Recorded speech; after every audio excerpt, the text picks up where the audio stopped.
Welcome. Happy Monday. I'll give you a second to get your notification. It is time. It is time. It is time for some soul deliciousness. So we are going to be talking about negative contractions. I spelled that wrong. I wonder if I can edit it while I'm live. Oh, I sure can. Hello. Oh, maybe I did spell it. Contractions, not the type that you have when you're in labor, mind you. All right, let's see. That might have totally messed up my thing. Nope, it seems to be still working. Okay, guys, so here's the thing. Your subconscious only understands certain language. And if you really want to get to a point in your life where things are happening for you, you got to understand what words it understands and what words it doesn't understand. So if you are just joining me, welcome, welcome. My name is Amy Jorgensen. I absolutely love teaching. It's my passion and my purpose is helping you to get your spunk back, your happiness, all that fun stuff. So, I am going to talk to you today about using your subconscious to your advantage. Also, you can help me out. I do put lots of effort, lots of energy into doing these. And so I love it if you subscribe to my YouTube channel, comment on any of my videos. You can share them and tag me for a chance to win a goodie from my goodie vault. Okay. All right. So I hope you guys are having a good Monday. The sun is actually out. I need to trim my bangs, so I'm going to really try to keep them off to the side and then not play with them. Okay. Such is life. Okay, let's talk about it though. Our subconscious doesn't recognize certain words. So the word we're focusing on today is the word don't. Everybody knows what the word don't means, except your subconscious doesn't. So let me show you. Don't think of Oreo cookies. Don't think of celery. Don't think of the color red. It's completely impossible for me to tell you that and then for you to not think about whatever word I said, so long as you have something to associate that with. If I tell you don't think about a word and I say the word and you don't know what it is, then you won't. But as long as you have something to associate that word with as a symbol in your head, a piece of celery, an Oreo cookie, the color of red, there is nothing you can do to stop yourself because your subconscious does not recognize the word don't. So, a lot of times when we are talking to our kids and we say, don't chase the dogs through the house, your kid actually hears you say, chase the dogs through the house, not intentionally, but that's actually how it works. So, you want to say what you want to do rather than what you don't want to do if you want to get in connection with your subconscious. Now, I decided to try this one day because my child was screaming, being super loud. I was trying to do something, and I actually told him to scream as loud as you can, run around with the dogs even more than you are. I want you to make so much noise that the entire house falls down. And he seriously stopped dead in his tracks and looked at me and said, "Why would I do that?" So, there is some philosophy behind the madness, even when it comes to what we tell our kids. And so, try saying what you want them to do rather than what you don't want them to do. So, here you go. I don't want to be what? I don't want to be, and then put the thing that you don't want to be there. If you use that phrase, I don't want to be homeless, you basically tell your subconscious that you want to be homeless. So don't use that word. I'm gonna be going live again in about an hour and 20 minutes, and I'm gonna show you how this works with money. So I'm not gonna use that one as an example, but it's a really good example. What if I say, I don't want to be ill? I don't want to be in pain. But I just don't want to be in pain anymore. If you are suffering from some kind of chronic thing, how many times a day do you say that? Even if it's not out loud, how many times a day do you say, I don't want to be in pain anymore? I don't want to go to my job. I don't want to work. I don't want whatever that is. When you put that word don't, your subconscious doesn't hear it. So you're basically affirming for yourself exactly what you're saying that you don't want to have. Here's the other thing.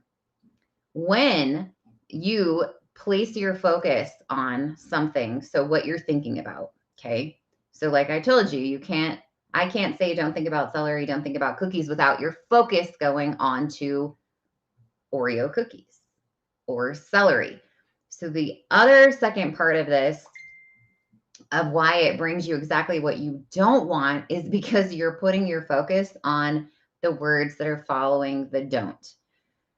And unfortunately, what we give our most attention to is, right, exactly what happens to us. So this is 100% true.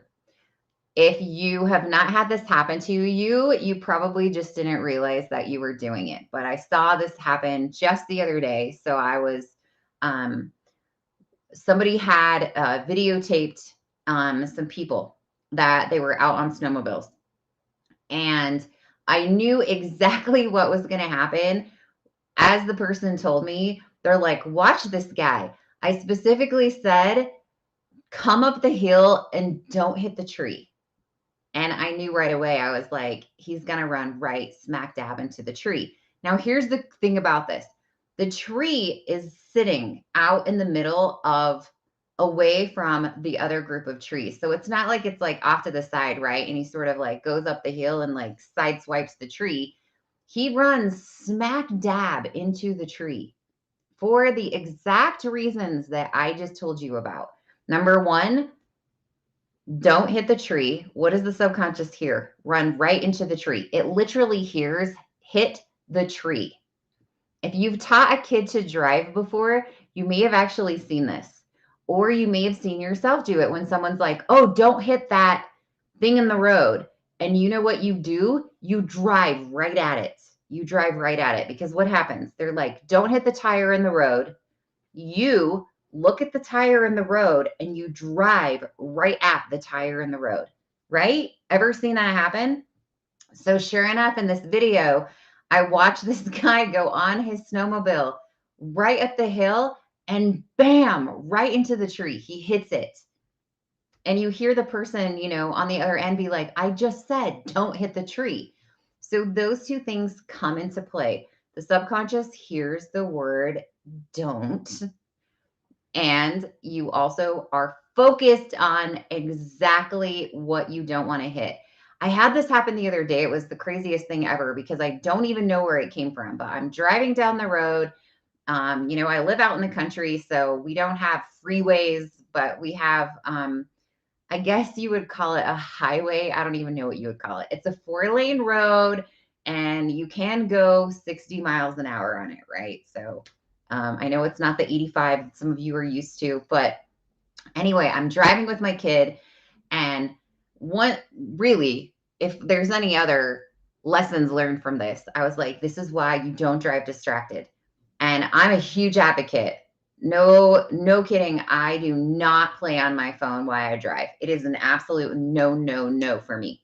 So my phone goes away. If I get a text or whatever, it waits. And if I feel like I need to look at my phone or respond, I will pull off the side of the road. That is just like a non-negotiable item for me. But as I'm driving down the road, I'm with my 18-year-old, and I don't have any idea where this thing came from. But across the road flies, and I'm not just talking the hubcap off of a wheel. I'm talking about the full freaking wheel. So the actual entire wheel that your tire goes on, the hub, the whole freaking thing is coming across the road. So I happen to be in a car, and if I would have hit that, it would have completely demolished the car that I was driving. And so thank goodness I was looking at the road, not at my phone, not distracted. So I caught myself though. I started looking at it as it started coming across the road. So it's rolling and it's going incredibly fast. And guess what I started doing? Because I'm watching it, I'm driving at it. And I'm like, whoa. So luckily I caught myself and thought, don't focus on it. Stop looking at it or you're going to hit it. And so I did exactly that. And I looked away. It's amazing. When I was riding horses, they would always tell us, look at the next place that you want your horse to go, because your horse even goes where you're focused. And in that instance, your horse can actually feel like the slight turn of your head. It can tell where you're looking. So you always end up tracking or going where you are focused on. So that's what I'm going to give you. That's my little tidbit for today is number one, take out that word don't or rephrase it, because if you say don't, the subconscious can't hear it. So saying what you want to do rather than what you don't want to do, and make sure that you're not focusing on your attention on what you don't want to have. So I know it's really hard, but if you have an issue, don't focus on my knee hurts. I don't want my knee to hurt. I don't want my knee to hurt. I don't want my knee to hurt. If you're saying that 300 times a day, you're 100% affirming with your subconscious and focusing on the fact that you are actually saying that your knee is hurting. It's just the way that we're wired. All right, guys. So I just want you to know that if you love this kind of stuff and you want more of it, I would love to have you in my tribe. We do this really cool thing where we have a group where we do really in-depth training. So similar to this, but it's much more in-depth. We do it twice a month. And we also do, on top of that, 2 group clearing sessions, which we do around the phase of the moon, just because we like to embrace that energy. But it's so awesome. We release all kinds of things, blocked emotions, toxic phrases, negative energies from things that are blocking our abundance, ancestral things. We worked on the immune system last month. So I would love to have you hop in and join us. If you want more info, just send me a message. Otherwise, I will see some of you again at 6 p.m. on my other social media platforms.